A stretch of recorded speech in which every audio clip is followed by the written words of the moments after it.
Nagkabangga kagabi ang duha ka mga barko nga naglawig sa kadagatan parte sa dakbayan sa Talisay. Padayon na karon nga gison sa among hitabo nga miresulta usab sa pagkaangol sa upat ka mga pasahero. Si Nico Serino sa report.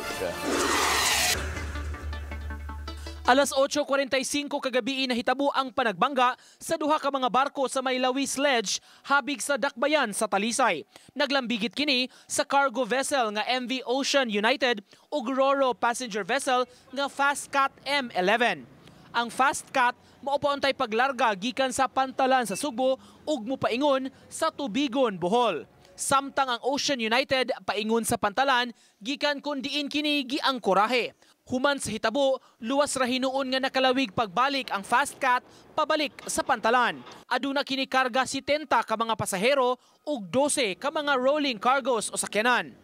Starboard side uto nga bahin sa Fastcat M11 ang naigo sa nakasugat nga barko. Kining maong area nga naigo og naantimano gyud passenger accommodation area sa mga tourist nga mga pasahero. Duna pag yung CR ning maong dapita nga naatul matud pa nga dunay pasahero nga migamit sa nahitabo nga panagbangga.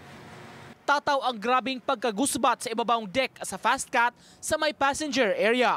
Sa nahitabo, upat ka mga pasahero ang nasamdan ug daling gidala sa usa ka pribadong tambalanan.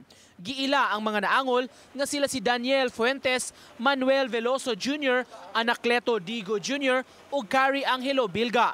Padayon na karon ang investigasyon sa Coast Guard sa nahitabo. Gi-require ang kapitan sa duha ka mga barko muduso og marine protest o eksplanasyon.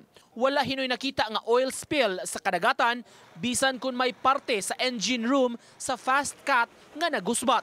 Tungod sa nahitabo, suspendido ang biyahe sa duha ka mga barko. Pumasok yung tubig kasi nakabutas dahil siya dito sa ubos. Nakakuan siya na ay damage.